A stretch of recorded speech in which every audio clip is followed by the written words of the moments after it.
మిథున రాశి వారికి ఈ సంవత్సరంలో రాజపూజ్యం 1, రాజావమానం 7, అదేవిధంగా ఆదాయం 8, వ్యయం 11గా ఉంది. ఈ మిథున రాశి వారికి మార్చి 23 నుంచి మే 25వ తేదీ వరకు జన్మస్థానం లోపల అంటే తను కారకుడై ఉన్నాడు, అనుకూలంగా లేడు కాబట్టి ఆరోగ్య సమస్యలు వచ్చే అవకాశం ఉంది. ఇక 26 మే నుంచి మొదలుకంటే 16 అక్టోబర్ వరకు కర్కాటక రాశిలో ధనాధిపతిగా ఉన్నాడు గురువు కాబట్టి అనుకూలంగా ఉన్నాడు కాబట్టి ధనపరమైనటువంటి లాభాలు వచ్చే అవకాశం ఉంది.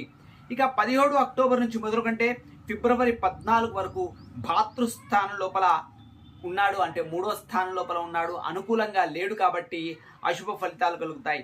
మళ్ళీ ఫిబ్రవరి 14 నుంచి మొదలుకంటే 6 ఏప్రిల్ వరకు ధనస్థానాధిపతిగా మళ్ళీ వక్రీకరణ చెంది అనుకూలంగా ఉన్నాడు కాబట్టి అనుకూల ఫలితాలు వస్తాయి.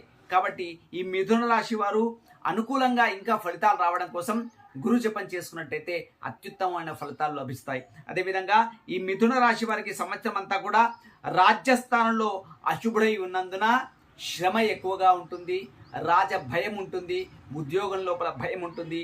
ఈ రకమైనటువంటి అననుకూల పరిస్థితులు ఉన్నాయి కాబట్టి శని జపం చేసుకున్నట్టయితే వాళ్ళు అనుకున్నటువంటి పనులన్నీ కూడా సవ్యంగా జరిగే అవకాశం ఉంది.